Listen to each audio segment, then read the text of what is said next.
Bueno, ¿se escucha bien?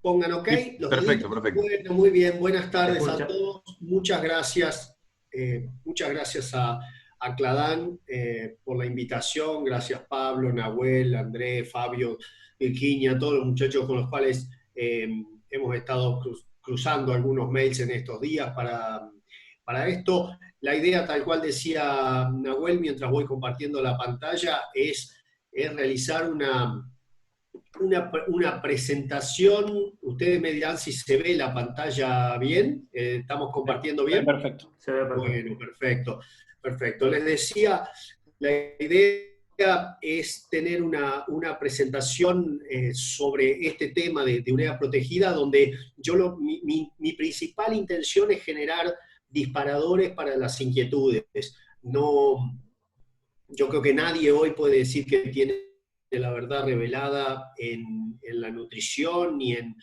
los sistemas de producción. Tenemos tantísimos sistemas de producción casi como productores, tanto en Argentina como en otros países en los cuales tengo alguna experiencia. Así que esencialmente es eso, quiero generar un disparador, una idea de decir, che, nos podría servir algo como este tipo de tecnología, que no es, digamos, no es una tecnología de alguna manera revolucionaria. Las unidades protegidas han estado en diferentes formatos presentes en el mercado de la nutrición animal por muchos años y yo celebro que se siga haciendo investigación sobre estos puntos porque de alguna manera siempre la tecnología va a llegar en nuestra ayuda. Algo más voy a decir al respecto conforme va pasando la charla. Voy a mejorar a ver las opciones del puntero, algo que suene.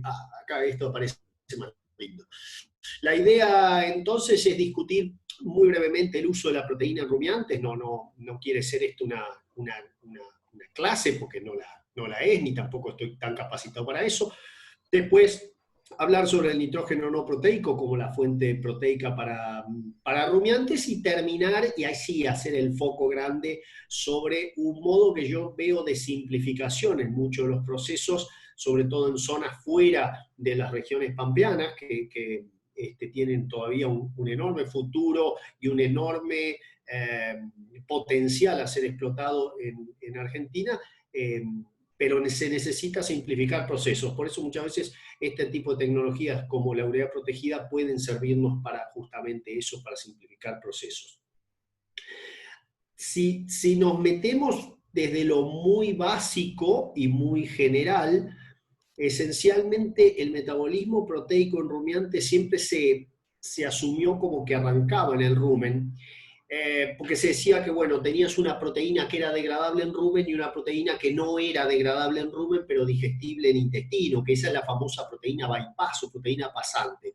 A esto yo le agrego, si querés, un nivel de complejidad extra, que es que hay un montón de proteínas, sobre todo en forrajes frescos, cuando son ingeridos por el animal, cuya digestión comienza dentro de la planta en la medida que esa planta es consumida por el animal. Existen proteasas internas de la misma planta que comienzan la degradación de la proteína intracelular mientras el animal va engullendo esa planta. Digamos, mientras se va comiendo la planta, esa planta ya comienza su propia degradación celular antes de que llegue al rumen, se rompa y empiecen a actuar las bacterias ruminales. O sea, que incluso desde la planta en sí la degradación proteica comienza. Y esto es sobre todo en forrajes de muy alta calidad.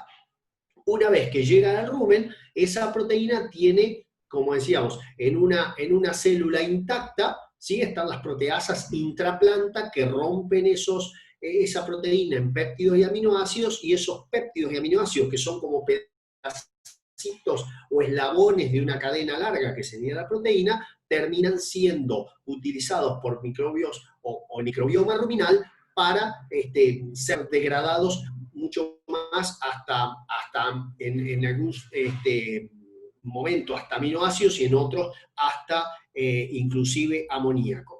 En la planta o la célula de la planta que está dañada, lo que vos ves ahí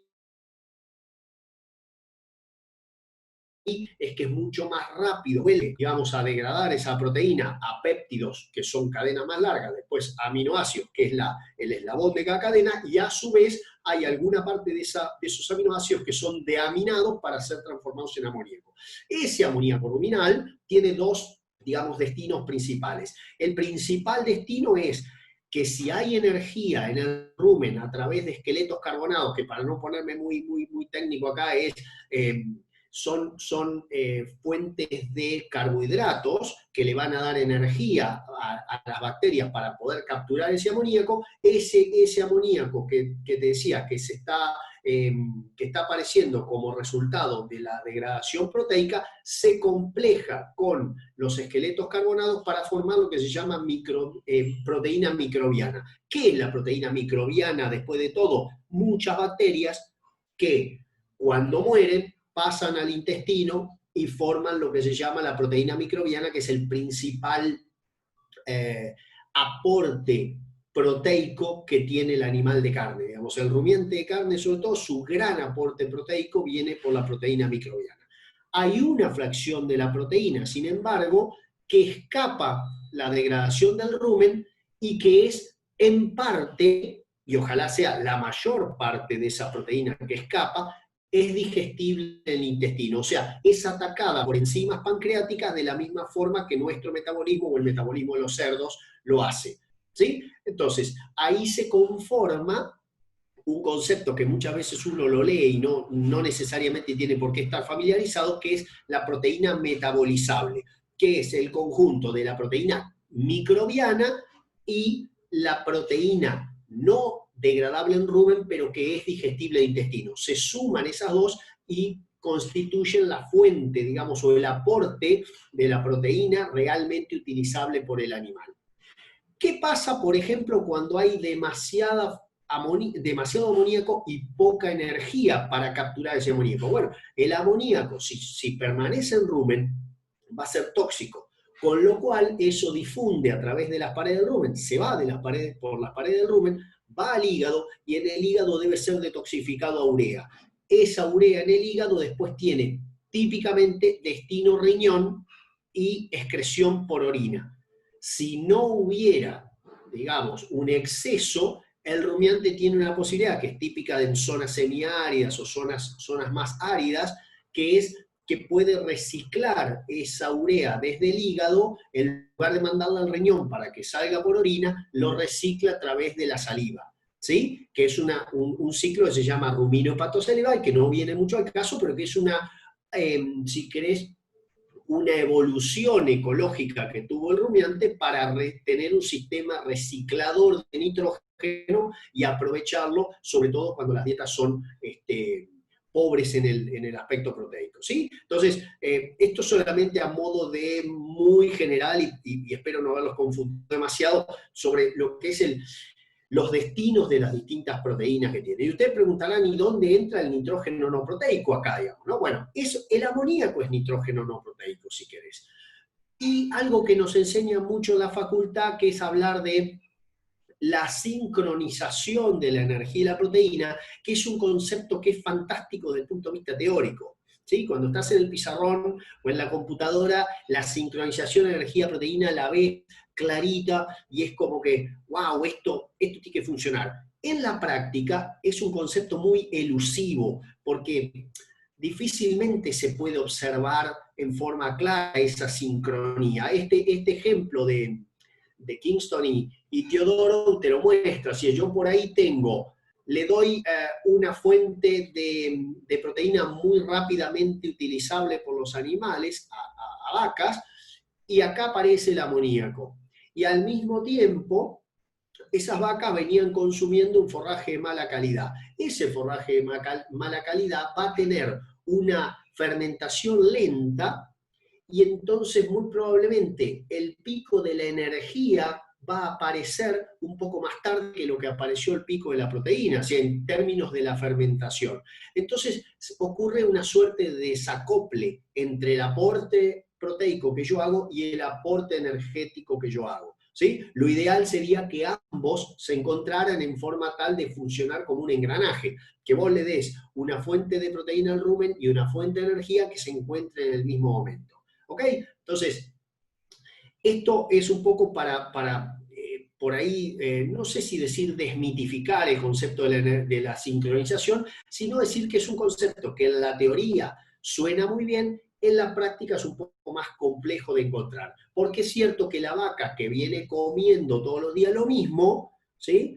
Mañana va a tener esas tasas de fermentación de los carbohidratos, entonces yo voy agregándole proteína, voy a ir logrando alguna sincronía. Lo que no quiero es darle algo que desaparece tan rápidamente del rumen, de forma tal de que no puede ser aprovechado y el animal orine, ¿sí? Pues yo no quiero pagar por nada que sea excretado por el animal. Todo lo que le doy al animal tiene que quedar retenido en forma de tejido, de algún tipo de tejido, muscular, graso, óseo, lo que sea, pero tiene que ser algo que yo pueda vender, ¿sí? Todo lo que excrete en términos de de orina o heces, es material potencialmente reciclable, sobre todo en el caso de las heces, pero en términos de orina es perdido. Es nitrógeno que estoy lixiviando, nitrógeno que estoy volatilizando, digamos, problemas a futuro ambientales, y no los quiero.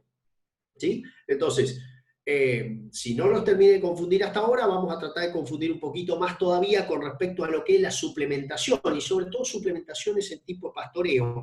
Y quiero acá detenerme en esas líneas, la línea roja y la línea verde. La línea roja es un forraje de baja calidad. Acá lo que ustedes ven son los cambios relativos en el consumo de forraje como resultado de la suplementación, cuyo nivel de suplementación está acá. ¿Sí? Es un gráfico que utilizo mucho en todas las charlas y tampoco es un gráfico inventado por mí, o sea, seguramente ustedes ya lo vieron. Pero ¿a dónde me quiero detener? En que en muchísimas ocasiones, forrajes pasados, forrajes subtropicales, forrajes de pastizales naturales, ¿sí? Uno lo que encuentra es una limitación a la digestión de ese pasto por el mero hecho que le falta un nutriente limitante, en este caso proteína. ¿Sí? Y ya más fino dentro de la proteína, nitrógeno lo que está faltando. ¿Ok? Y este es el caso de los forrajes de baja calidad, en donde un pequeño aporte de proteína suplementaria termina resultando en un aumento en el consumo del forraje base. En este caso no hay sustitución, ¿sí? No se sustituye suplemento por forraje o forraje por suplemento. Hay un aumento en el consumo del forraje base. Y eso en situaciones de disponibilidad de pasto, pero de baja calidad, es fundamental. Yo necesito aumentar el consumo y lo puedo lograr con suplementaciones específicamente proteicas, porque típicamente es lo primero que nos va a faltar. ¿Sí?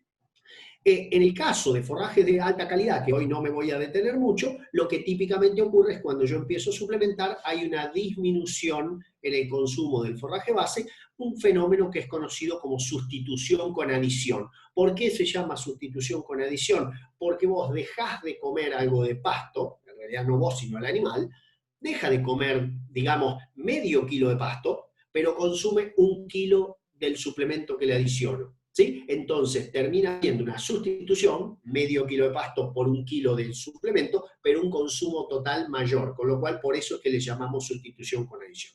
¿Ok? Yo hoy voy a tratar de concentrarme en lo que es la adición con estímulo, o sea, modos simples de darle algo a ese rumen que está necesitando un nutriente limitante para aumentar el consumo. Cuando se han hecho revisiones con respecto a la suplementación proteica, en este caso en recría, que es un gran tema en Argentina para desarrollar todavía, ¿sí? Pese a que muchos hablamos de recría, pero todavía tenemos un montón para desarrollar en este tema, lo que se observa es que pequeños agregados de proteína suplementaria generan impactos en la ganancia de peso. Este gráfico ya tiene 20 años, si querés 21, ¿sí? Lo que les muestra acá es la suplementación con proteína, o sea, proteína nutrientes, ya no es suplementación en kilos de pellets, sino suplementación proteica en porcentaje del peso vivo y el diferencial de ganancia de peso si es para arriba o es para abajo. ¿sí? Típicamente la enorme mayoría de los experimentos te dan aportes, ¿sí? Que terminan resultando en ganancias de peso superiores a las que tenías con el tratamiento control. ¿Ok? Sobre todo en recría, que muchas veces jugamos con el cero en el invierno. Y eso tiene un problema después en calidad de carne, tiene un problema en facturación por hectárea, tiene un problema, varios inconvenientes. Entonces, esencialmente, acá hay un valor que a mí me gusta mucho utilizar, es decir, ya cuando superás el 0,05% del peso vivo en proteína suplementaria, ya tenés el impacto biológico. ¿Ok? Entonces, para un novillito de 300 kilos, les dejo este ejemplo, es decir, serían darle 150 gramos de proteína con pico. Por ejemplo, gente tiene yo ya estaría el mínimo de trabajo, ¿sí? Para generar efecto biológico como psicológico. Suplementamos para quedarnos, estamos haciendo algo. Si vos vas a suplementar e invertir dinero para no tener un efecto biológico, más vale no lo hagas. ¿Sí? Porque claramente no vas a tener un retorno a tu inversión. Eso también es importante, sobre todo cuando empecemos a hablar un poquito de urea y por qué suplementar con urea y cuándo vas a tener un efecto biológico o no con la suplementación con urea. Ejemplo práctico, ¿sí? Este yo lo uso muchísimo porque es un ejemplo uruguayo que me gusta mucho. ¿Por qué? Porque esto en muchas zonas estamos viendo esto y lo veíamos hace 20 años, tampoco que lo vemos ahora. Ganancias de peso negativas, 60, prácticamente 3 meses, en realidad, que 60, 85 días en invierno y las vaquillas perdieron 237 gramos por día. O sea, salían con 180 kilos en marzo-abril, las ibas a buscar en agosto y estaban a 300 gramos por día de menos, tenés 9 kilos menos, tenés 27, a casi 40 kilos menos, ¿sí? Eso todavía lo seguimos viendo en muchas recrías. Con una suplementación, después discutimos si es autoconsumo o suministro diario, vos pasás a 260 o hasta 300 gramos positivo, que si le sumás el 237 negativo, te da un resultado neto de medio kilo más de ganancia, ¿sí? Cuyo efecto en toda la vida del animal es mucho más que positivo, ¿sí? Entonces, muchas veces paga un montón de inversiones que vos al principio las ves como gasto, pero terminan siendo realmente una inversión, ¿sí? En recría todavía estamos viendo esto. Quien hace esto, te convendría vender el ternero, porque terminás ganando más dinero por venderlo recriado, porque no lograste tener una buena tasa de ganancia de peso, ¿sí? Para lo único que te sirve eso es para quedarte posicionado en carne en lugar de quedarte posicionado en peso, que en Argentina ya lo hemos discutido, mucha gente prefiere tener las patitas en lugar de tener los pesos, ¿sí? Eso sería harina de otro costal en este momento, pero es interesante discutirlo de esta forma también, ¿no? Necesitamos la suplementación en la recría, y no solo en la recría, nomás. Entonces, una de las preguntas que nos formulamos siempre es, ¿y por qué se puede usar nitrógeno no proteico en las dietas de rumiantes y no se puede usar en cerdos o en pollo? Bueno, esencialmente gracias al rumen, porque la microbiota ruminal, antes llamada microflora, y hoy te pongo 2 en el examen si me decís microflora, porque ya se sabe que hay fauna, entonces al haber flora y fauna tenemos que hablar de microbiotas y microbiomas y ecosistemas y demás. Es decir, hay una proporción de ese microbiota ruminal que puede usar amonio como fuente de nitrógeno, ¿sí? Y ahí entra ese acoplamiento con esqueletos coronados para formar la proteína microbiana que ya te decía antes. Pero tenemos una producción de bacterias dentro del rumen que pueden utilizar el nitrógeno no proteico como fuente justamente de nitrógeno. Y, oh casualidad, de las bacterias que pueden cultivarse todavía afuera del rumen, siempre en anaerobiosis, pero fuera del rumen, las que pueden usar este nitrógeno no proteico están asociadas en gran medida con la degradación de forrajes bien groseros. ¿sí? O cuando digo bien grosero, no es que digan malas palabras, sino que son forrajes de mala calidad. Entonces, lo bueno que tiene esto, que vos cuando alimentás con nitrógeno no proteico, estarías alimentando poblaciones microbianas que van a digerir con mejor eficiencia a forrajes de baja calidad, ¿sí? Eh, entonces, lógicamente, ¿de dónde puede venir ese amonio? De la primera diapositiva que te mostré, es decir, de toda la cadena de degradación desde la proteína verdadera, pasando por los péptidos largos, péptidos cortos, aminoácidos, amonio, o directamente de fuente de nitrógeno no proteico, ¿sí? Que típicamente son alternativas más baratas por unidad de proteína, ¿sí? Por unidad de proteína equivalente, y son bastante prácticas. Y de acá la reina es la urea, ¿sí? La reina del nitrógeno no proteico, típicamente y por 100 años, ha sido la urea. ¿Cómo se llega al equivalente proteico de la urea? Basándonos en el porcentaje de nitrógeno que tiene la misma, que es típicamente 46%.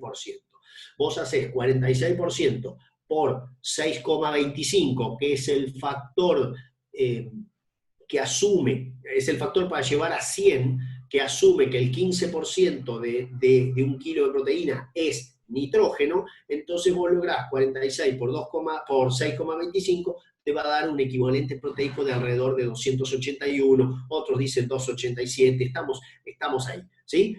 Nada podría tener más del 100% de proteína.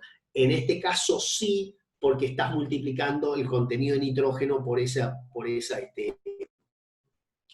factor, ¿sí? Entonces, en realidad la urea no es que tenga 281 de proteína, sino que tiene 281% de equivalente proteico, yendo a términos más estrictos. Ahora, ¿qué problemas potenciales tiene? Bueno, la urea es muy higroscópica, ¿sí? Se acumula y absorbe mucha humedad, es bien soluble en rumen, con lo cual tiene un grado de explosión a nivel de rumen, porque es muy rápidamente atacada por ureasas, que son enzimas ruminales que desdoblan esa urea en nitrógeno, lo cual le puede causar toxicidad.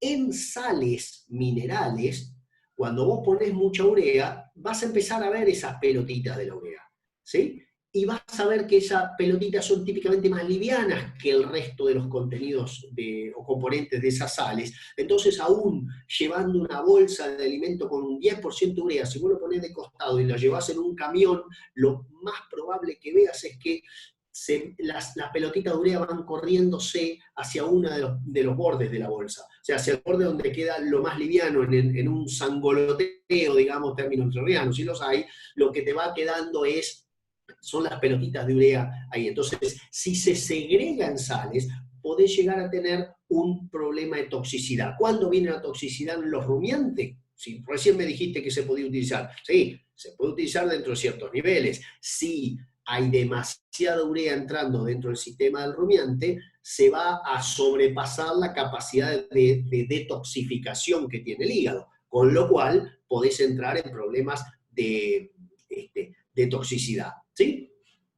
Ante esto, para evitar en gran medida los problemas de toxicidad, se han desarrollado opciones de lo que se llaman ureas protegidas, con diferentes coating, con diferentes coberturas. La primera que yo conocí eran ureas tratadas con formaldehído, ¿sí? Y las que luego conocimos, ya tienen 15 años por ahí en el mercado, eran ureas, bueno, tiene 15 años de desarrollo, pero poco vida en el mercado, eran ureas protegidas por plástico poroso, ¿sí? Un plástico con agujerito, por ponerlo de alguna manera, que servía muy bien al objetivo, salvo que el plástico permanecía 200 años en el ambiente, con lo cual no era ambientalmente sostenible y eso fue cambiado por otro tipo de coatings. Un tema recurrente en esto es el costo. Típicamente por digamos, ese proceso que se le hace a la urea, termina siendo un poco más costoso que la urea. Ahora, nada hay más costoso que hacer las cosas mal, nada hay más costoso que hacer algo que no va a tener efecto biológico, ¿sí? O nada hay más costoso que matar un lote de animales bien grande. Entonces, ¿qué es lo que yo trato de buscar para los clientes que están en el campo, sobre todo para ese ejecutor clave que es mi justamente, vuelvo a repetir el término, es la clave para que una práctica zootécnica tenga resultado, que es el encargado general o el que está entregando el alimento todos los días. Si yo quiero evitar toxicidad, y quiero tener entonces mayor tranquilidad. Quiero que lo que estoy haciendo lo podamos hacer tranquilos sin la espada de Damocles colgando arriba de nuestra cabeza, que sí, que en cualquier momento la pifiamos y rompemos todo. Puedo tratar de trabajar con niveles superiores a lo que habitualmente me animaría con urea, porque tengo ese coating, esa protección que me permite usar este sistema. Y también para algo que en campos grandes y por las distancias tengo que hacer, que son los suministros infrecuentes, los planteos de suplementación que en lugar de ser diarios son discontinuos, o sea, por ejemplo, lunes, miércoles y viernes, ¿sí? O lunes a viernes y nada los sábados y domingos, o el factor fin de semana, no se los tengo que explicar a ustedes. ¿Sí? El factor del factor humano y el personal durante el fin de semana, su existencia o su inexistencia, tampoco se lo tengo que explicar a ustedes. Hay empresas que lo tienen todo resuelto, pero muchas de esas empresas en realidad lo que tienen resuelto es que los que están más arriba no se enteran lo que está pasando abajo. Entonces hay un fusible ahí, hay un corazón latiendo a 180 pulsaciones porque no sabe qué va a pasar mañana, que es el tipo que tiene que lidiar con esos últimos, ¿no? Entonces, a lo que vamos con esto es que yo estoy buscando algo de tranquilidad también en estos planteos, y es importante, porque en campos grandes no muchas veces tenés opciones de llegar todos los días a la misma hora a entregar alguna suplementación, ¿sí? Y también viene la pregunta que a todos nos encantaría que la respuesta fuera sí, puede decir, loco, ¿puedo trabajar menos y ganar lo mismo? ¿Sí? ¿Puedo, teniendo una sola persona para que me ayude en la suplementación y por ende los fines de semana, por los francos o lo que fuere, que no suplemente? Bueno, esa es la pregunta que muchas veces queremos resolver en los campos. ¿Qué necesito? Ya como metiéndome en el papel de abogado del diablo, decía, a ver, si ustedes como empresa me dicen, tengo una urea protegida, ¿qué es lo que te gustaría que tuviera? Bueno, yo quiero por supuesto que tenga una degradabilidad más lenta que la urea, pero no tan lenta que no esté en el rumen, o sea, o que permanezca muchísimo tiempo en el rumen, porque la realidad es que no permanece mucho tiempo en el rumen si queda en la fase líquida, ¿ok? Entonces, acá hay otro concepto. Tendría esa urea que irse hacia abajo en el rumen, no permanecer flotando arriba, porque la gran actividad biológica del rumen, y eso lo podemos ver cuando medimos pH en el rumen, en laboratorios o en estaciones experimentales, lo que vos encontrás es que el pH, lo que llamamos saco ventral, que es la parte de abajo, típicamente es más bajo que el pH que vos encontrás bien arriba, donde se genera como una mata de forraje, ¿sí? Que genera también una ayuda a la anaerobiosis del rumen, porque recuerden que el rumen tiene acceso de oxígeno desde lo que sería el cardias, desde el esófago hacia lo que es retículo rumen. Cada vez que se abre para ingresar pasto va a venir con oxígeno, ¿sí? Entonces esa mata también protege la anaerobiosis del rumen. Yo lo que quiero es que esa urea protegida esté lo más abajo posible para que trabaje en donde se está cocinando la fermentación, y que esta acción del nitrógeno no proteico sea generada dentro del tiempo de pasaje de esa fracción líquida. Si yo tengo una urea que está 45 horas para liberar el amoníaco, probablemente antes de que haya liberado el amoníaco va a haber pasado el intestino, y ya ahí perdí mi modo de acción definido. Entonces necesito, ¿sí?, que en los tiempos que va a permanecer, o sea, que genere su acción dentro del tiempo de permanencia funcional. Es como las enzimas en las aves. Yo necesito que la enzima en el ave funcione en el tiempo de tránsito del alimento. Si funciona para cuando ya está en la bosta el alimento, no me sirve. Y acá vamos en algunas comparaciones, ¿sí? Yo acá lo que utilizo es un gráfico de un colega de Nico Di Lorenzo, en donde se muestra la incubación de, de urea común, ¿sí? Esto es amoníaco, que la aparición de amoníaco, el control no tiene nada, entonces es una línea muerta. Vos tenés la urea, decía, después tenés a SBM acá, es harina de soja, y tenés una urea protegida. En este caso, fíjense ustedes que dentro de 24 horas vos estás teniendo una liberación de amoníaco parecida a lo que sería la harina de soja. ¿Dónde está acá quizás lo que llamamos un catch, o dónde hay una trampita en este tipo de gráficos? Que la urea protegida en estos casos, si bien cumple con el parámetro en 24 horas digamos, liberar amoníaco, solamente libera amoníaco. Mientras que la harina de soja no está liberando solamente amoníaco, está dejando péptidos, está dejando aminoácidos y también está dejando fuentes carbonadas. Entonces, no es que solamente tengo que compararme contra la urea, contra la harina de soja para decir, no, está fantástico. Acá tenemos alguna diferencia más. Si yo en 24 horas estoy liberando los 40, probablemente no haya liberado todo lo que tengo que liberar o lo haya liberado muy lentamente. Necesito algo un poquito más, ¿sí? Paso rápido esto, en realidad son un dato que me queda en el medio y no supe bien dónde ponerlo, que es con la ganancia de peso, porque alguno podía decir, pero con urea yo he tenido mejores ganancias de peso que con urea protegida. Mirá, en los pocos ensayos que hay, te diría el 95% de los casos, la ganancia de peso es muy parecida, ¿sí? ¿Y por qué muy parecida? Porque el modo de acción esperado es el mismo. El tema con la urea es la seguridad. Si yo coloco más urea de la que tengo que poner, probablemente esté en un área muy insegura y probablemente esté mucho más cerca de tener problemas con la urea. ¿Sí? Pregúntenle a quienes tienen más de 40 años en el mercado a ver los temas con urea y bueno, sabrán, yo no estoy en contra de la urea, lo que estoy diciendo es que si pongo más de lo que debo y encima con un personal que se lo tengo que hacer dar 3 veces por semana, lo que fuere, estoy corriendo riesgos. En ganancia de peso pueden ser iguales. ¿Sí? El tema es que a veces para generar un efecto biológico, yo lo que tengo que hacer es llegar a un nivel mayor. Y ese nivel mayor voy a obtener seguridad si lo tengo con urea protegida. Esto es un ensayo datos internos de Cladan, bastante recientes, en donde te muestran un producto del mercado, no importa cuál, y NitroSafe, que es como decía Nahuel, el nombre comercial. Acá lo que vos estás viendo es una cinética de liberación entre dos productos que a priori parecen iguales, son ureas protegidas. Pero fíjense que hay diferencias. Yo dentro de las 10-12 horas ya tengo prácticamente todo el amoníaco liberado, en el caso específico de este NitroSafe.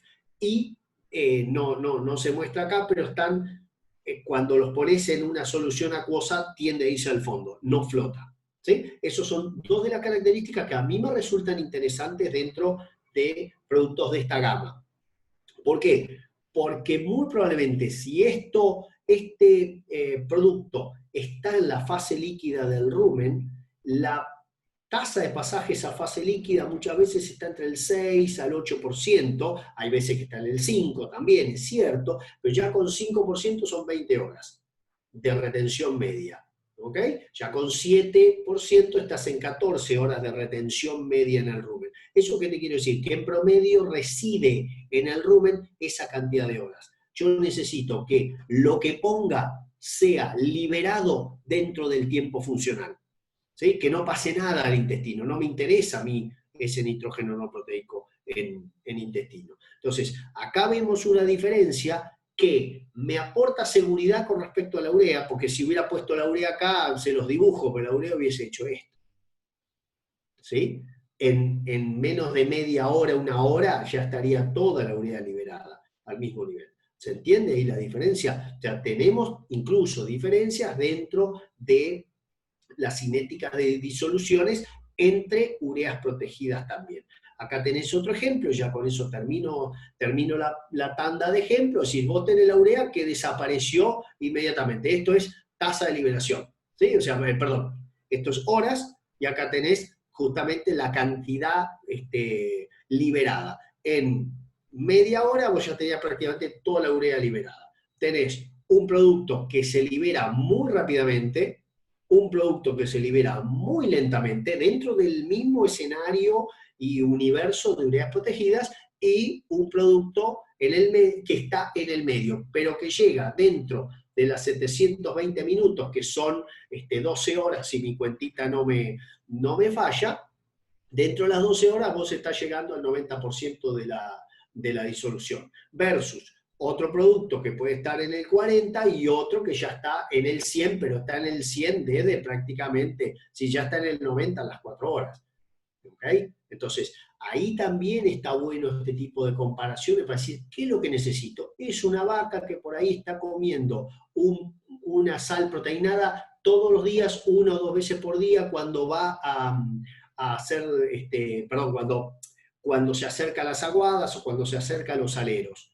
¿Sí? O es un animal que recibe la suplementación los lunes, los miércoles y los viernes, y entonces se genera una suerte de reciclado con lo que pasa de un día para el otro. Yo no necesito nada muy rápido, pero tampoco nada muy lento, ¿ok?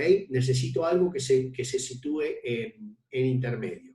Y ahora es una serie de fotos las que tengo antes de llegar a las conclusiones. No sé cómo estoy de tiempo, no estoy mirando ningún reloj, pero quería mostrarles situaciones prácticas donde para mí técnicamente, y en algunos casos ya lo estamos haciendo, se utilizan fuentes de urea protegida, e inclusive en combinación con urea de tipo tradicional, digamos, ¿no? Este es un caso típico: suplementaciones de vacas en pastizal o en diferidos. Acá en este caso es una foto sobre diferidos de sorgo de este año en La Pampa, en donde el aporte de una fuente, digamos, de urea protegida que esté a disposición en cada parcela, en realidad es casi una disposición de autoconsumo, puede llegar a ser muy interesante. De hecho, es muy interesante para aumentar la degradabilidad, no de esta fracción de la panoja del sorgo, sino de toda esta fracción de hoja y tallo, que al estar diferida, ¿sí? Y al no ser un tallo BMR, porque esos BMR se pueden volcar en estos casos, va a tener una digestibilidad de fibra que con todo el viento a favor esté en el 48-49%, y eso usando metodologías casi que diría conservadoras, tendientes a darte la digestibilidad potencial. Entonces, en esos casos yo puedo tener mayor grado de aprovechamiento, tanto en pastizales como en diferido, utilizando una fuente de nitrógeno proteico, pero que me dé seguridad de que no voy a encontrar las vaquitas estas, en lugar de esta posición, con las patitas para arriba como sulky desatado. O sea, encontrar a la mañana este tipo de situación puede ser bastante psicológicamente traumático, y después económicamente ni te digo, ¿no? Por eso el tema de tranquilidad muchas veces. Estos son sistemas que veo en Chile. Está bueno esto de plástico, y es a propósito la foto, porque el plástico no es, digamos, corrosible por la urea o por sal común. Entonces hay formas de dar estos suplementos en donde el animal además aprende a levantar la tapita con la cabeza, consume, y cuando saca la cabeza la tapita se cierra. Es más que nada para evitar la lluvia. Pero bueno, sabiendo que son productos que pueden generar higroscopicidad, ni hablar si una sal tiene fósforo, ¿sí? Que los fosfatos típicamente son higroscópicos también, puede ser una alternativa para suplementaciones en lugares más húmedos. Esto puede servir para cría como para también recría. En este caso lo que estamos dando acá son balanceados, que pueden tener también un aporte nitrogenado. Esto es Salta. Los animales consumen Gatton Panic diferido desde marzo a abril hasta la aparición nueva de las lluvias, allá por octubre-noviembre. Cuanto más temprano llueva, mejor, pero este año venimos muy mal en Salta con agua, y en varias zonas también estamos mal de agua, y ahí lo que hablamos es suplementaciones. Este campo, por ejemplo, tiene entre 8 y 10 mil cabezas en recría, que entran al inicio de la etapa seca, llegan hasta la lluvia, se comen todo el gatón una vez que llueve, el gatón verde, pero mientras tanto en el invierno se comieron todo seco. Entonces, la suplementación permite estar en ganancias de peso buscando 300, 350 gramos, ojalá tuviéramos 400, pero típicamente estamos buscando esas ganancias, en base a una suplementación proteica. Si yo esto lo tengo que hacer en estos volúmenes 3 veces por semana, yo no puedo poner la cantidad de urea dentro de una sal para que biológicamente ejerza una acción durante los 2 días, porque sería una fracción potencialmente tóxica. Entonces, ahí es donde veo hasta qué nivel de urea me animo y cuánto más le voy a agregar a través de la urea protegida. ¿Sí? Si la gente quiere tranquilidad total, directamente usás la urea protegida. ¿Sí? Pero claramente eso puede tener un correlato en el costo, del cual yo no me, digamos, no me meto en estas charlas, me meto después cuando estoy hablando con el productor directamente, ¿no? Y bueno, y no olvidar que si bien es un trabajo de miércoles, como decimos muchas veces, la forma más rápida de darte cuenta si estás viendo un efecto biológico antes que la balanza lo diga, es el tipo de bosta. Si la bosta está seca y con formas como escamitas, como queda feo decirlo, pero como la rosca de Pascua, vieron que tiene como unas escamas y unas capitas, bueno, ahí eso es típico de un animal a quien le está faltando proteína en su dieta. Cuando la bosta ya empieza a ponerse un poquito más pastosa, una consistencia más blanda con respecto a lo que te comentaba recién, ahí estás viendo vos que ese forraje se está digiriendo con mayor amplitud, mayor magnitud, y eso tiene que repercutir en ganancias de peso superiores. Hay muchas formas de suplementar estos productos. Acá tenés ejemplos que nos pasaron en un grupo de WhatsApp que agradezco, son ejemplos de Tandil y de Azul, ¿sí? Donde también tenés planteos de dejar las bolsas acá para que el tipo llegue directamente a caballo y baje la bolsa y lo tire, ¿sí? Para no tirar para 10 días y que después tenga riesgos con las lluvias, tenga riesgos con que si esto tiene fosfatos, además se abroquelen, se hagan pelotones, si tiene urea, que esa urea también se disuelva, que se volatilice, que genere olor a amoníaco, que lógicamente hace que los animales lo rechacen al alimento.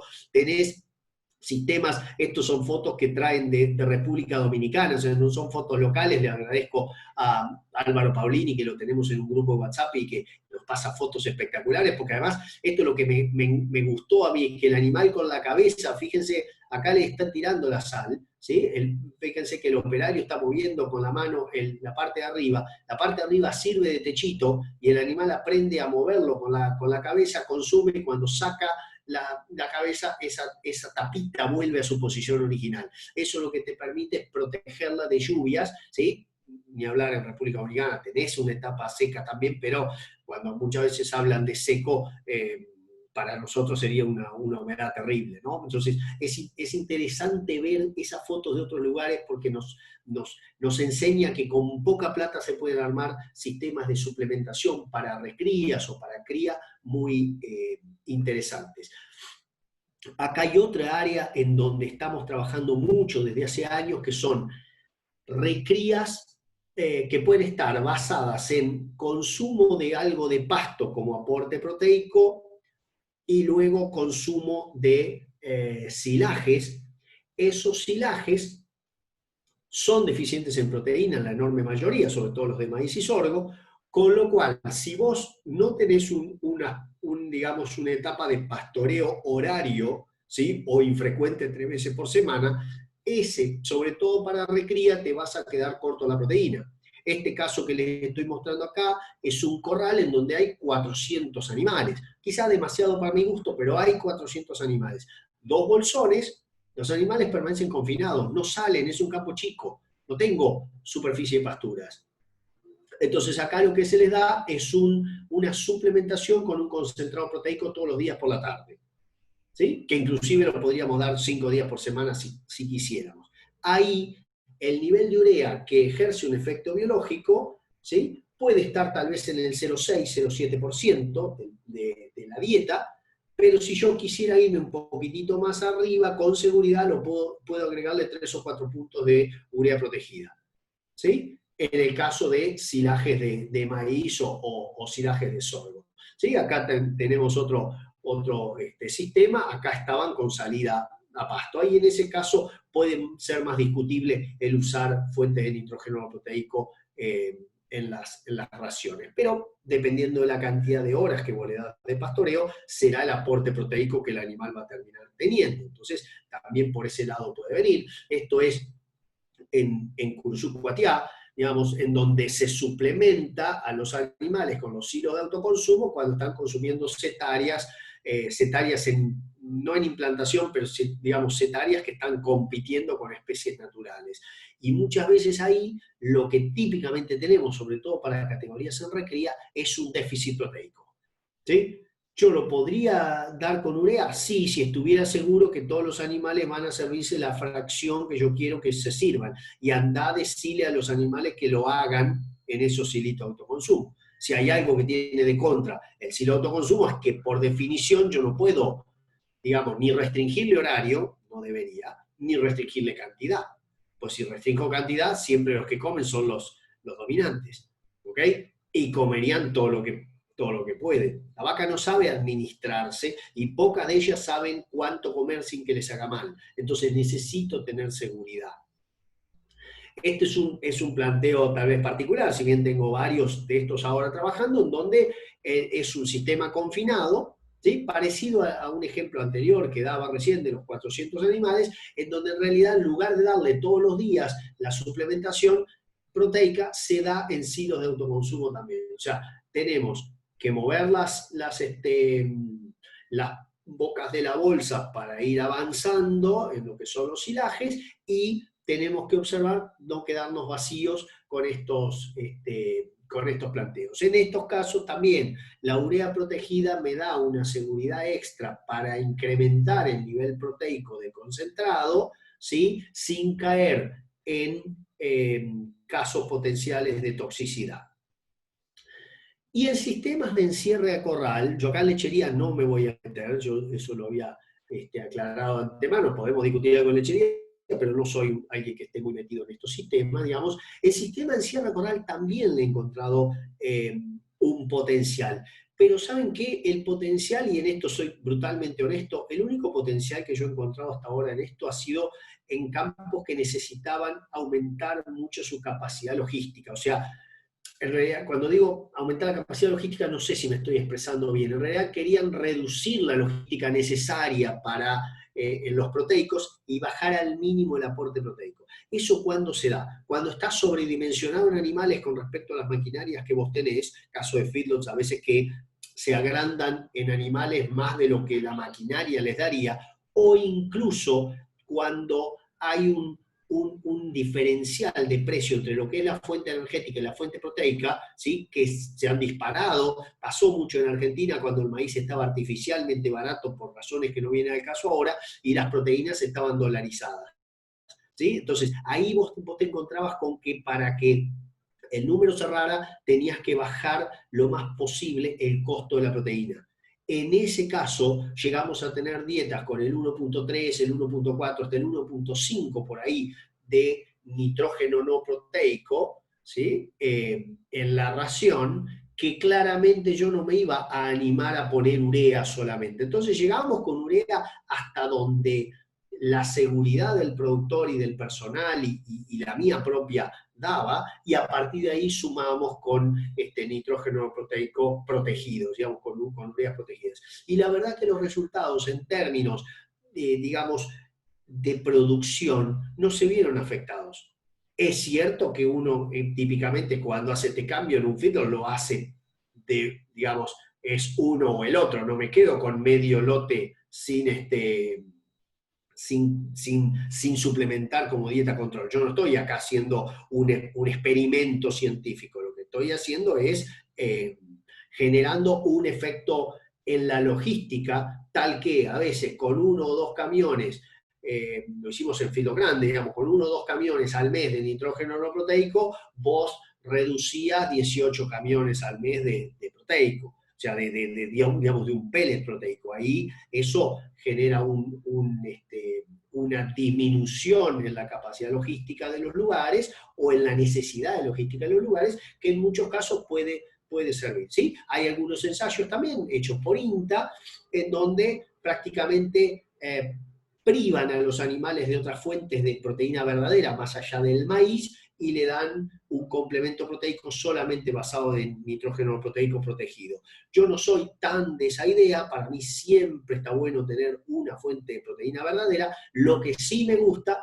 es que puedo bajar ese nivel de proteína verdadera y agregar nitrógeno no proteico en base a urea protegida. Y con eso estoy teniendo un aporte de una proteína de otro origen, pero sin, digamos, maximizar esa cantidad necesaria y entonces sin maximizar la necesidad de logística.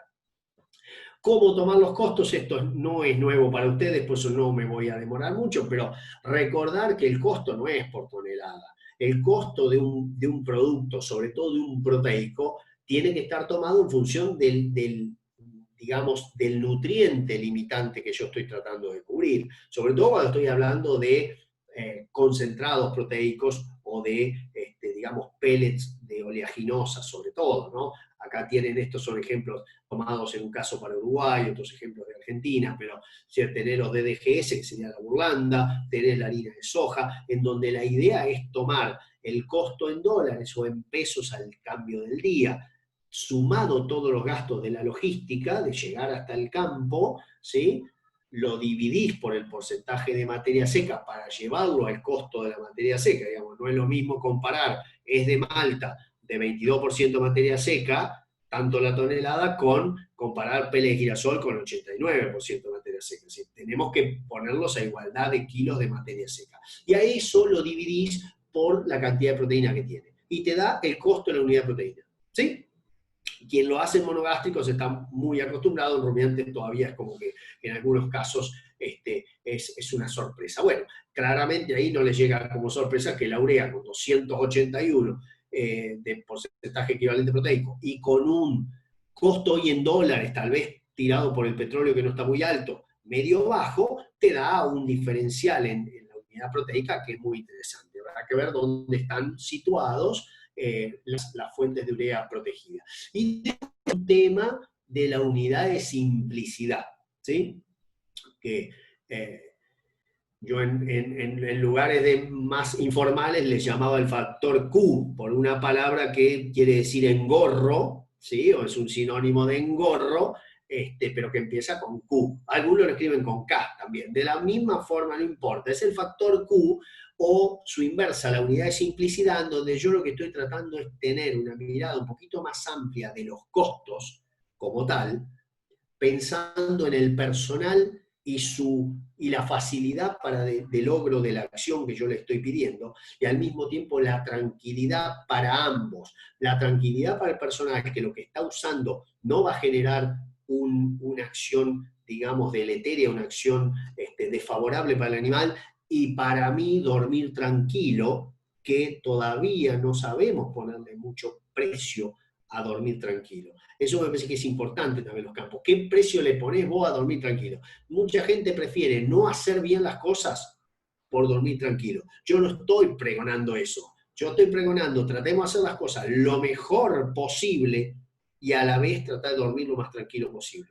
¿Sí? Vamos, cada uno tendrá su umbral. ¿Sí? Y cada uno es diferente en esto. Yendo hacia el final, mis consideraciones finales y como disparador de discusión con ustedes, sí, mira, la urea sigue siendo espectacular, no hay duda de eso, pero los problemas de toxicidad están a la orden del día. Entonces, precaución en el uso de la urea. ¿Todavía nos falta usar más urea en muchos sistemas? Sí, pero en muchos casos está demorado porque la gente le tiene miedo. Si yo puedo proteger esa urea, le voy a dar tranquilidad al personal y tranquilidad al empresario de que va a estar dando algo que genere un efecto biológico, porque eso capaz lo dije. Hay muchas formulaciones de sales proteinadas o inclusive de bloques que si le mirás la proporción de urea que tienen, es prácticamente imposible que ejerzan un efecto biológico. ¿Sí? Algo con el 5% de urea, con un consumo de 60 gramos por vaca por día, son 3 gramos de urea. En el rumen no hace ni cosquillas 3 gramos de urea. Estás hablando de un rumen de 60, 70 litros de capacidad en una vaca de cría. No estoy hablando de una lechera de 110 litros. Estoy hablando de una vaca de cría. En 60 litros vos pensás que vamos a poner 3 gramos de urea. Si pongo 3 gramos de otra cosa, capaz que hago un despiole. Pero 3 gramos de urea genera un efecto biológico. Serías un mago para verlo. ¿Sí? Entonces, necesito tener impactos biológicos mensurables. Y en este caso, yo creo que en Argentina, en donde la cría todavía está demorada en su desarrollo por razones que tienen que ver con los productores y por razones que no tienen que ver con los productores. Y la recría también en muchos casos está demorada por falta de pasto para la misma o para sistemas que aportan a un kilo barato, pero el que se convierte en un kilo caro cuando lo transformás de acuerdo a los nutrientes que le damos. A rastrojear para tener 200 gramos por día, cuando podrías tener 400 con un pequeño aporte de nitrógeno no proteico, significa pasar de un kilo producido que tenés que multiplicar por 5, porque esos 200 gramos se multiplican por 5, versus un kilo que lo tenés que multiplicar por 2,5 a la ganancia de pelos eso para llevar al kilo. ¿Sí? No sé si soy claro. Entre 200 y 400, le digo, 200, 400, 200 y 400, un 100% de incremento. ¿Sí? Y una reducción en el costo del kilo ganado muy, muy importante. ¿Ok? Entonces, se vienen sistemas en recría con diferidos, que ya muchos lo deben estar usando. Hay muchísimos sistemas en el norte desarrollándose cuyo invierno va a seguir siendo seco, salvo una hecatombe, digamos, que cambia el monzón y los sistemas cambien climáticamente. Entonces, ahí tenemos unos escenarios en donde yo veo un enorme potencial en muchas zonas. Yo con esto les agradezco, no sé, ni siquiera quise mirar la parte del reloj por una cuestión que aparecen las notificaciones de otro tipo. Espero se haya escuchado toda la charla y no esté hablándole a nadie, pero veía que se movían por lo menos las otras cámaras y quedo abierto a cualquier inquietud o comentario para la discusión. Gracias. Perfecto, Darío. Muy buena la charla, muy completa. La verdad que has tocado un montón de los aspectos por los cuales decidimos desarrollar esta urea protegida, por todos los beneficios que genera. Como dijiste vos, uno de los primordiales es la seguridad que le da al productor o al sistema productivo que tengamos instalado. Los beneficios desde mover menor cantidad de logísticos, como dijiste, mover menor cantidad de pellets. Y bueno, y otro importante que tocaste es la herramienta para optimizar nuestras producciones, desde generar mayor cantidad de proteína metabólica hasta mejores ganancias de peso. Y en un momento, como vos lo utilizás muchas veces en algunas de tus charlas, si en algún momento también queremos jugar en la Champions, o no me acuerdo qué liga de estas importantes nombrás, tenemos que empezar, o en la NBA, qué sé yo, tenemos que empezar a recrear, olvidarnos de ese mantener peso, el echar hueso o ganar esos 200 gramos para recrear un animal 400, 500 gramos, o mantener nuestra vaca con una mejor condición corporal, sobre todo en el último tercio de la preñez. Todo eso va a hacer que si realmente queremos jugar un partido importante a nivel mundial en la producción de carne, tenemos que empezar a optimizar estos recursos y lo tenemos al alcance de la mano. Así que, bueno, buenísima la charla y la verdad que Nitrocert encaja un montón, además de todos los tips de manejo que diste para mejorar estos puntos. No sé si quieren hacer alguna pregunta. Si no, arranco con una pregunta yo. En el caso ese que nombraste vos charlás con el productor, dice, mira, digo, yo quiero traer menos pellets de acá porque me complica, porque tengo 30 kilómetros de tierra hasta mi campo, no quiero traer más pellets. Entonces te plantás vos diciendo, para mí esto sería un poco lo óptimo, hasta acá reemplazaría proteína vegetal o no. ¿Qué planteo le harías al productor? Porque el productor muchas veces, ¿viste? Cuando se cansa dice, bueno, yo no quiero nada. No, bueno, busquemos un poco el punto intermedio. Mira, cuando lo hemos tenido que hacer, yo esencialmente lo que trato de negociar es tener 3 o 4 puntos porcentuales de proteína verdadera distinta a proteína de maíz, ¿sí? Me estoy imaginando dietas que estaban, digamos, compuestas por maíz partido, silaje de maíz, pele de girasol, suplemento mineral, y de pronto el pele de girasol o el pele de soja se van arriba, y en esa situación donde trabaja. Creo que hay un micrófono abierto. De todas formas, En ese caso, lo que yo trataría siempre de negociar es que me dejaran 2 o 3 puntos porcentuales de proteína de otro origen que no sea maíz.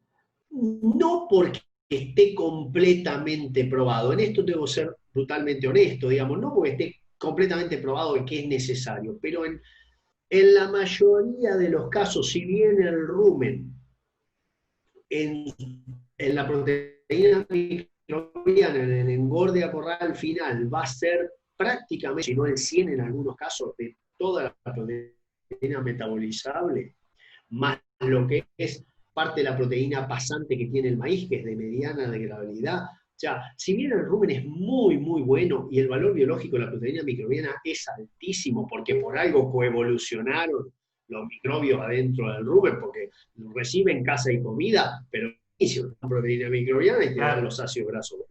Por algo coevolucionaron, no son esos 2000 años de evolución. Ahora, yo siempre he tratado de mantenerme con 2 o 3 puntos de proteína verdadera. No quiero correr el riesgo de que en un momento esté perdiendo eficiencia de conversión en un corral por jugar todo a eso. En A un solo, a una sola sistema fuente.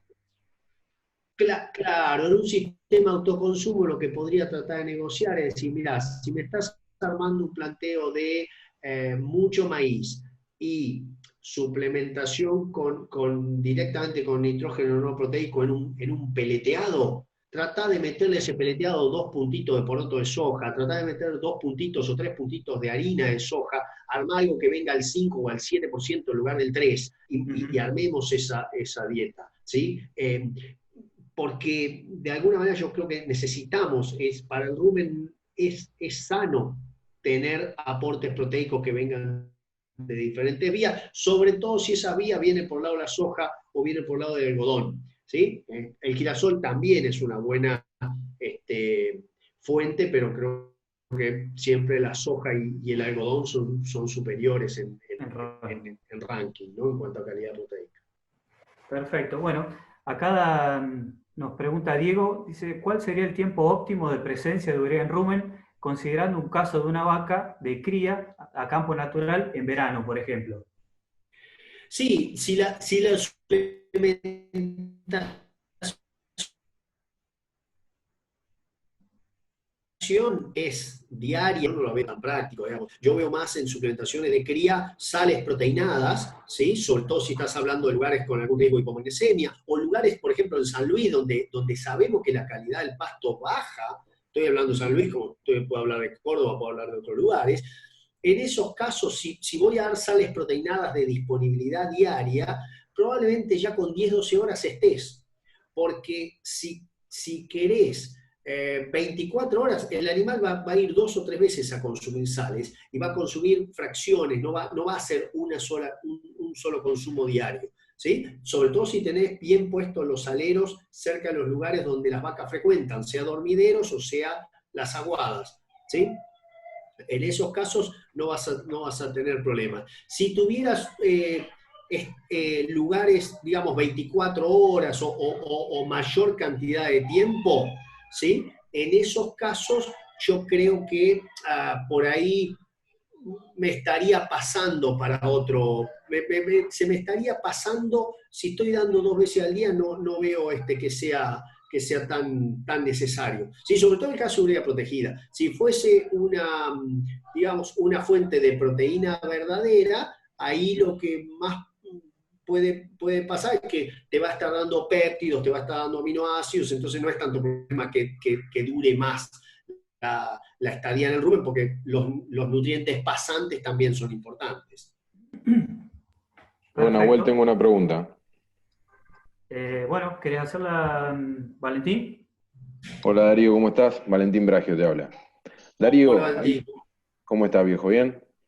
Yo ahí te Bien. escuchaba y bueno, estoy totalmente de acuerdo con lo que escuchaba, pero si bien estoy de acuerdo con que la seguridad que dan estos tipos de productos hacen que los productores se animen y los colegas se animen a usarlo, me gustaría que profundices un poquito en que si el nitrógeno se va liberando lentamente, tal vez, o tal vez no, con seguridad hay una mayor eficiencia en la síntesis microbiana, o sea, de proteína microbiana, en la reproducción.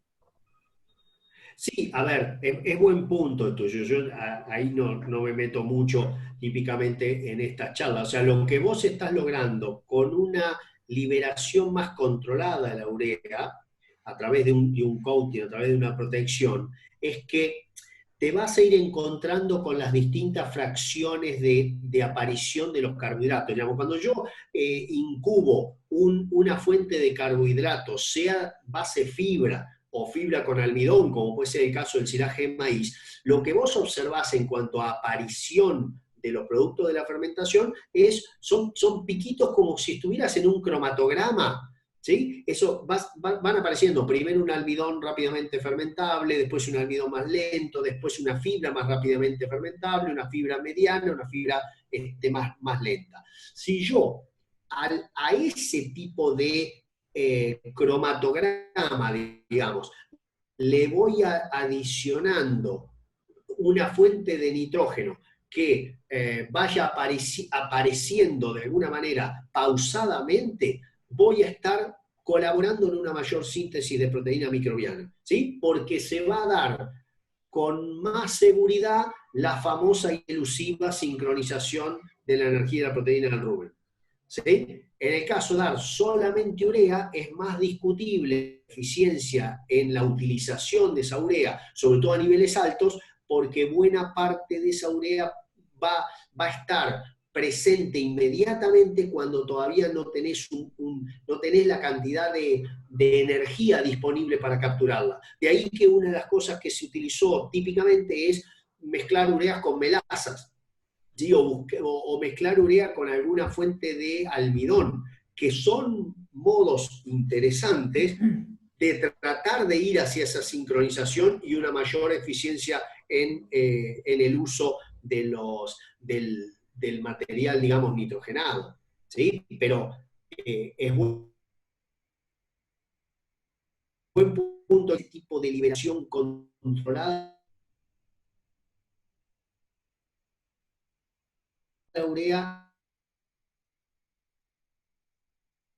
desde mi punto de vista, de tener una mayor eficiencia en la fuente de almidón te referís a almidones que estén rápidamente disponibles. Sí, por ejemplo, porque además es un punto que es muy importante. O sea, si yo tengo que poner urea, tengo que vehiculizarla con algo. Y muchas veces lo típico que hacíamos era tratar de tener sorgo molido, estoy pensando en la zona donde lo usamos, ¿sí? Sorgo molido, maíz molido, por una cuestión de no solo igualar granulometría, pues si vos pones maíz entero con urea, la vaca lo puedes seleccionar para un lado o para el otro y te hace un lío. O sea, además se segrega muy fácilmente. En cambio, si pones un grano molido, estás logrando, por un lado, acomodar la granulometría y por el otro lado vas a estar también generando almidones rápidamente fermentecibles, ideal si fuera trigo, por ejemplo, ¿sí? Para que estén más cerca de generar esqueletos carbonados para ser capturados por las bacterias. Perfecto. Muy bien.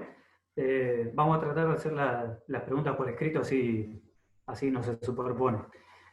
Acá nos pregunta Pablo, dice, ¿desde qué edad recomendarías utilizar o suministrar urea en un ternero? Si no se puede llegar a producir algún tipo de toxicidad o algo. Mirá, la primera vez que voy a hablar de mi experiencia, ¿sí? y con los maestros que tuve. La primera vez que voy a un campo, siempre digo que hasta los 180 kilos no empiecen a dar urea, ¿sí? Después, a medida que vas conociendo el campo, quién trabaja y todo eso, vamos a ir bajando nuestro nivel de miedo, y por ahí te digo, mirá, para usar urea, un rumiante tiene que ser funcional, ¿sí? El rumen tiene que estar funcional. Entonces, 150 kilos ya puede utilizar urea, ¿sí? El tema es si lo precisa o no dentro de su dieta. En 150 kilos, una dieta en crecimiento, y no le pongas demasiada urea, porque ese animal además está necesitando calidad proteica para generar hueso y músculo, sobre todo músculo, ¿no? Entonces, no es necesario dietas con alta urea. Si me preguntás hasta dónde vi lo bueno, con Daniel García Arena embalcarse, usamos urea en terneros de destete hiperprecoz, con maíz finamente molido, con el sistema este de Alfa Laval que se medía el consumo y todo. O sea que es posible dar urea casi en cualquier momento. Y cuando la urea es protegida, podría ser posible en cualquier momento. Ahora, ¿lo haces en la práctica? Y yo no. Trato de tener un poquito más de respeto al principio, digamos, más que respeto, un cierto temor, hasta que conozco el sistema. Te digo, mira, si fuera por mí, hasta los 150 kilos no le doy urea. ¿Sí? Porque voy a abaratar proteína en mi visión por ahí comercial, pero no voy a estar dándole la cantidad de péptidos y aminoácidos preformados que por ahí ese animal tiene. Ni hablar de un animal que recibe, o sea, un animal que viene de lejos estresado, unas cosas que tiene cuando llega es que el rumen no está funcional. Entonces, una primera cosa que vos tenés que darle es proteína verdadera para que una buena parte de esa proteína pase al intestino y aporte proteína al intestino, porque si el rumen no está funcional, no hay quien utilice la urea. ¿Se entiende? Entonces, en animales de recepción en feedlot, cuanto menos urea vos puedas usar, mejor. No solo porque es fea, sino porque vos tenés que asumir que el rumen no está funcional. Perfecto, muy clara la explicación.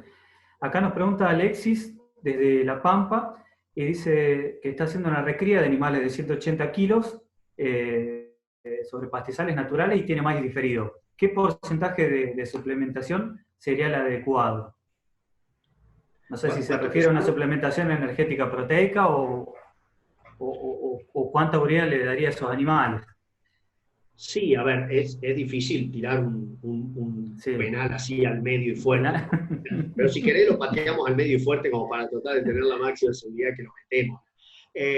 Yo típicamente en esos planteos busco la mínima cantidad de suplementación posible para disminuir el proceso logístico. Hoy mostré en un gráfico en donde vos decías, a partir de 0,05% del peso vivo en proteína, como suplemento, vos ya tenés un efecto. Entonces, vayamos al doble, al 0,1. Los animales pesan 300 kilos, bueno, vos tendrías que darle 300 gramos de proteína suplementaria. Con esos 300 gramos de proteína suplementaria es 1 kilo de pele de girasol por día.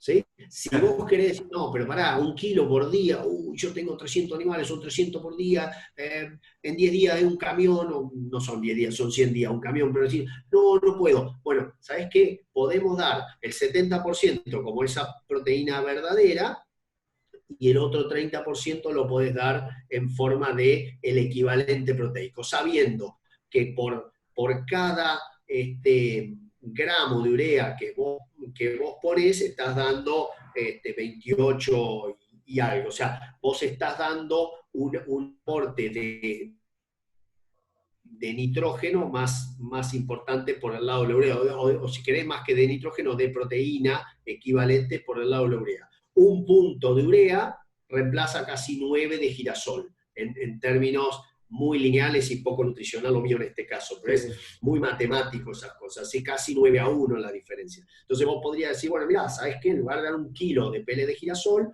vas a dar 700 gramos y tal vez tendría que sacar la cuenta medio rápido, pero con 30 gramos de urea vos ya estés aportando el diferencial que te faltaba y no tenés que llegar al kilo. ¿Se entiende? O sea, es difícil dar una receta y no generar errores. Sí.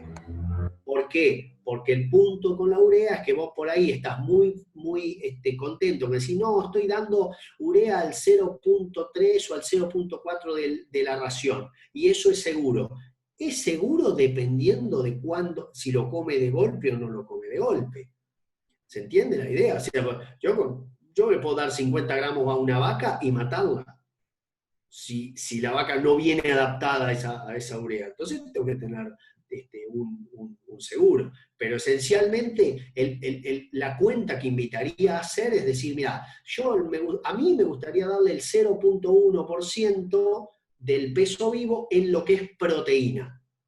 Y dentro de eso, no tratar de llegar solo con urea, sino que decir, bueno, mira, una fracción pequeña va a ser urea, si querés meterle un poquito de urea protegida y vas a tener mucha proteína en poquito volumen y algo de acompañante de proteína verdadera, que en muchos casos también puede ser esta fuente de grano o una frechillo o una cascarilla de soja, que si bien no son súper proteicas, son buenos vehículos para entregar el alimento, sobre todo en suplementaciones, ¿no? Perfecto. Acá en nuestra zona se usa mucho que la vaca vaya a comer rastrojos. ¿Recomendarías ahí también la utilización de la combinación de las dos ureas o de una urea protegida? Mira, en esos casos a mí me gusta mucho porque me da seguridad, porque a esas vacas yo trataría de darle 3 veces por semana, no trataría de darle todos los días. Porque mi grado de éxito con las suplementaciones diarias en vacas es bajo. Vos, típicamente uno habla así, bueno, ¿qué personal tenés? Y tengo un personal cada 700 vacas. Y vamos a suplementar todas. Ya, primero, van a estar 700 vacas en rastrojos. A veces sí, a veces no. Va a estar un rodeo. Vos tenés que recorrer. El fin de semana, ¿quién les da? ¿Sí? Entonces, en esos casos, muchas veces, para el rodeo que está que está en el rastrojo, que es una parte de tu rodeo, la suplementación debería ser infrecuente o discontinua en la medida de lo posible. ¿Sí? Entonces, lunes, miércoles y viernes, ahí en esos casos vos la forma que tenés de poder agregar un poquitito más de nitrógeno no proteico dentro de esas dietas es incorporando una fuente, en este caso urea protegida, en conjunto con digamos, con el corazón del suplemento, que va a ser un energético proteico, así que puede ser en tu zona. Tenés muchas veces desde burlandas que podrían servir, hasta tenés, digamos, pele de girasol, pele de soja, pele de maní, que a veces aparece mucho más, se exporta mucho más. Yo lo encuentro en Uruguay, lo encuentro en Chile, al pele de maní nuestro lo encuentro en otros países, no lo encuentro acá. Pero, por ejemplo, vos das burlanda y precisás una fuente de nitrógeno degradable o de alguna manera de proteína degradable en rumen, porque la burlanda es muy buena, pero tiene un nivel de proteína pasante bastante alto. Bueno, acá justo apareció Jorge Coberton, bueno, que es de acá, de nuestro barrio, y hace una pregunta un poco relacionada a eso. Acá normalmente dice, tenemos muchas vacas y las tenemos en buena condición corporal, y como está en buena condición corporal, normalmente no se la suplementa con proteína. En caso de que nosotros la suplementemos con esta proteína, ¿sería mejor para el desarrollo fetal? ¿Mejoraríamos algo en ese ítem? Además de la eficiencia de la utilización del forraje o el rastrojo, lo que esté comiendo esa vaca. Mira, ya lo mejor que pueden hacer es mantener el buen estado corporal del vientre. Si a mí me decís que el vientre en una escala 1 a 9, el vientre nunca va a bajar de 4 y que al parto va a tener la más flaca, va a estar en 4,5, yo diría que en ese caso no haría un esfuerzo por suplementar con proteína. Donde muchas veces vos decís, pará, ¿por qué no suplemento con proteína? Es cuando, pese al buen estado corporal del vientre, vos te das cuenta que estás dejando de aprovechar forrajes diferidos, pensando decir, ¿qué pasa si yo disminuyo la superficie de forrajes diferidos o de utilización de rastrojo para dejar más cobertura, por ejemplo, en un suelo, en zona arenosa o zona, digamos, semiárida? Y entonces la forma de poder aprovechar menos cantidad, pero tener mejor digestibilidad de ese forraje para que esa menor cantidad, por mayor digestibilidad, te siga dando mayor cantidad de nutrientes totales, sería suplementar en ese caso. O sea, porque si no suplementaras y le dieras menos, por ahí la vaca se cae de estado. No sé si te mareé o lo expliqué. En realidad, si ya Jorge o los productores ya tienen un estado corporal base de la vaca bueno, la proteína no te va a aportar un extra, ¿sí?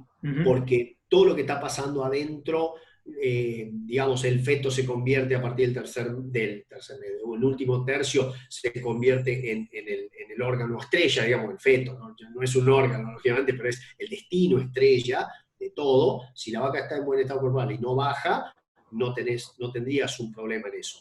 El problema se da porque estadísticamente, incluso en la provincia de Buenos Aires, el 40% de las vacas paren flacas.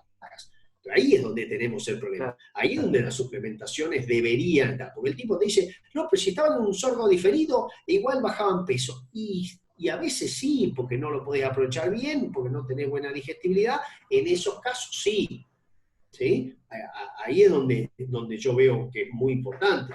Pero si ya tenés un buen estado corporal, salvo que quieras aprovechar menos hectáreas del recurso con mayor digestibilidad, si no, no sería necesario suplementar. Perfecto. Bueno, acá hay una pregunta que nos hace Gabriel, que combina como dos aditivos. Dice, ¿qué efecto ves, o si ves algún efecto que podría llegar a ser positivo en utilizar el nitrógeno no proteico de lenta liberación combinado con taninos? Si lograría algún efecto benéfico en cuanto al aprovechamiento de la proteína.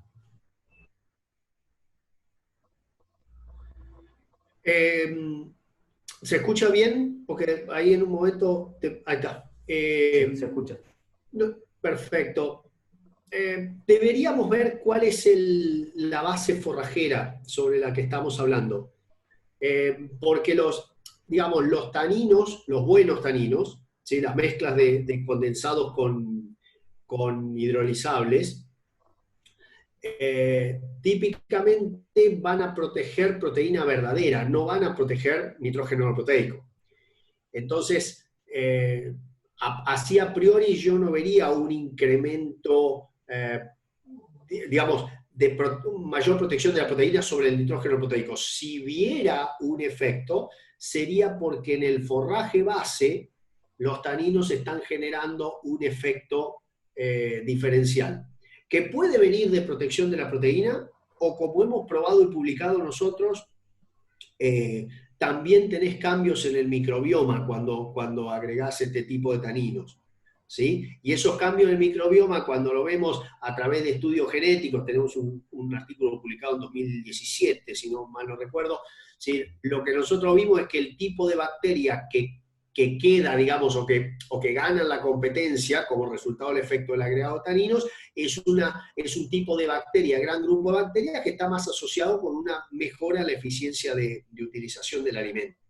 En muchos casos el tema pasa por los niveles de suplementación, porque si me decís que vamos a agregar 0.3% de la dieta con taninos, más esto y aquello, por ahí puede ser más un tema de costos y de cantidades a agregar.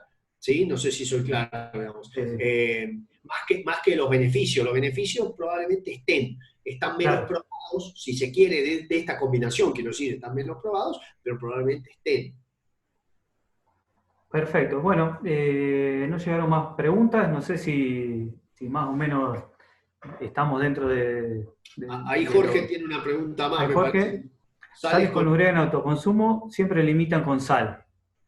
¿Hay otra forma? Ay. Mirá, la sal es muy errática. Yo he tenido muy buenos fracasos tratando de limitar con sal. Por eso, como ayer decía en una charla, te voy a hablar desde el fracaso, no desde el éxito. Muchas veces aprendes mucho más cuando te va mal. Y esa es la gran ventaja de haber pisado bastante bosta, para decirlo en castellano también. También, porque justamente con la sal, por ejemplo, ustedes entren a la cooperativa de extensión de la Universidad de Oklahoma y hay una tablita espectacular. Pongan, si querés los términos en inglés, es Salt Limiting Intake Oklahoma, y te va a llevar a un sitio espectacular donde decir cómo limitamos el consumo de suplementos con sal. Y tenés una tablita que te va explicando cuánta sal le tenés que poner de acuerdo a la cantidad de forraje, cuánto a lo que quieras que coma el suplemento. Es fantástico. Yo seguí esa tablita y hubo unos toros que casi tuve que ponerle una pastilla para la presión porque venían comiendo el 25% de sal en la ración y no me daban pelota. O sea, no quiere decir que Oklahoma está mal. Quiere decir que yo cuando utilicé esa tablita pensando que la tenía reclara, no me fue tan bien. Ahora, vamos al punto que preguntaba Jorge. Mirá primero la calidad del agua de bebida, porque si la calidad de agua de bebida tiene alto nivel de sales disueltas y dentro de esos cloruros, ni hablar si tiene sulfatos, pero con cloruros, gran parte del problema va a ser que vos ponés, como me pasa por ejemplo en América, en Villegas, en Tejedor, hay partes en Pico también en La Pampa, le pongo 5% de sal a un alimento y no comen nada. Mientras que me voy a Pigüé, Saavedra, Coronel Suárez, y agua que viene bajando de la sierra, no tiene sales disueltas y tengo que poner el 60% de sal para limitar el consumo. Y en Corrientes tengo que poner el 30 o el 40 o el 50% de sal porque gracias a eso van a comer. Entonces, la sal puede servir como un atractivo y con un limitante. Y cuando escuchan las charlas del doctor Mattioli, que todos le decimos Coco, pero es el doctor Mattioli, en La Plata, te explica que el sodio como tal puede ser un veneno también, porque el despiole hormonal que arma el sodio, el sodio en el medio osmótico del animal es apoteótico. Yo no lo sé explicar, pero que se lo explique Coco. Entonces, de vuelta, yendo a la pregunta eso, ¿qué otra recomendación hay más que sal? Mirá, se está estudiando el cloruro de calcio, se está estudiando el cloruro de potasio, se está estudiando con menos énfasis el óxido de magnesio, que típicamente es un gran desafío para darlo a comer. Entonces, Claro. también lo puedo usar como limitador. ¿Sí? Y algunas cosas un poquito más rebuscadas que son extractos de planta que generarían un limitador de consumo por gusto. Lo que pasa que la gran duda ahí es, che, que las deje comer también, porque si es tan feo no me lo van a querer ni comer, ¿no? Entonces ahí por eso que te digo que es rebuscado y que no tengo para nada claro cómo es el panorama en esos casos. Yo lo primero que digo es, pasame el análisis físico-químico de agua y tratemos de ver si la sal es un buen, digamos, es un buen sustrato para utilizarlo como limitador de consumo, o si más bien va a tener que usarlo como atractivo para el consumo, y que ahí es fácil porque le subís bien la sal tal que el tipo se para, ¿sí? Porque a nosotros puede gustar la comida con un poquito de sal, ahora si se te cae el salero arriba de la milanesa, vos vas a limitar tu consumo de milanesa. Y ahí es donde quiero jugar con ese equilibrio. Bueno, ahí llegó una pregunta que yo la había salteado pensando que estaba un poco respuesta ya, porque estuviste hablando, creo que fue la primera pregunta que te hice, de qué relación crees que es la óptima entre la proteína verdadera y el nitrógeno no proteico. Pero está buena la pregunta, yo la había visto antes. Vos sabés que en realidad no sé si la contesté bien, porque sí, debo decirlo así, no la contesté directamente a esa parte, sino que me fui al caso de decir cuánto tiene que darle de proteína, y nunca dije la relación. La relación del libro es que vos no deberías superar el 30% de nitrógeno no proteico, pero esto es del aporte total de proteína al animal. Entonces, a ver si se entiende, o sea, si el animal requiere 1000 gramos de proteína por día, vos podrías aportar el equivalente a 300 gramos con nitrógeno proteico y 700 con lo otro, ¿sí? Ahora, cuando vos lo das como suplementación, vos tenés que asumir cuánta proteína viene del forraje base. Entonces, vos en ese caso podrías dar una relación mucho más alta de nitrógeno no proteico a proteína verdadera en el suplemento, porque no es el total de tu dieta lo que estás dando como suplemento, ¿se entiende? Entonces, yo en esos casos lo que trato de hacer de todas maneras es no pasarme nunca, en una suplementación, trato de no pasarme nunca el 30% de nitrógeno proteico con respecto al total de proteína. ¿Sí? Ahora, si solamente vas a suplementar con sal proteinada y esa proteína va a venir solamente de urea más urea protegida, el 100% va a ser nitrógeno proteico del suplemento.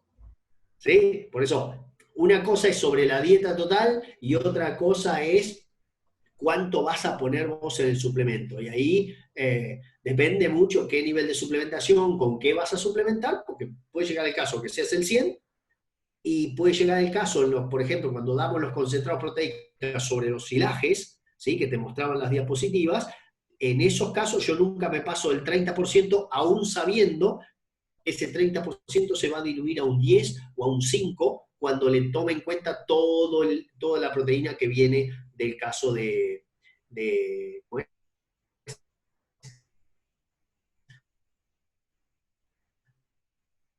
los silajes, que no lo dijo.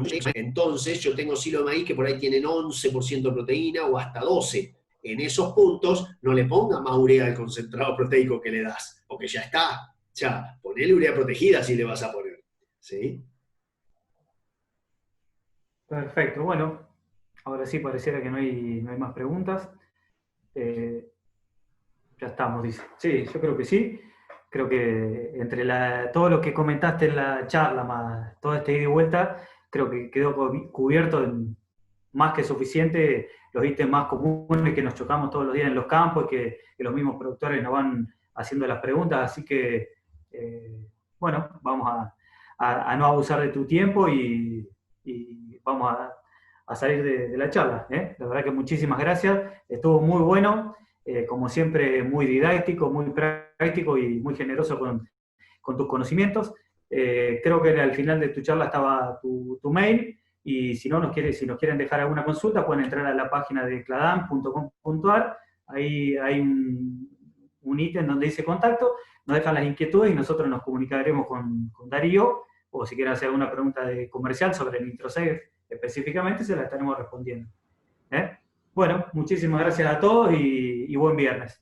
Yo agradezco a todos y muchas veces mencionar que gran parte de este tiempo o de las experiencias es gracias a los productores, no es gracias a uno, digamos. Vos podés leer un montón de cosas, pero después llegas al campo y te cachetean 3 veces y te das cuenta que en realidad todavía falta mucho y a nosotros nos falta todavía un montón de experiencias, porque todos los días te están enseñando algo nuevo ahí afuera en los distintos lugares donde toca trabajar. Así que gracias en este caso a los productores que te dan la confianza de poder ir y poder aprender y a veces hasta poder probar cosas que vos no estás tan seguro que vayan a funcionar, ¿no? Así que muchas gracias a todos.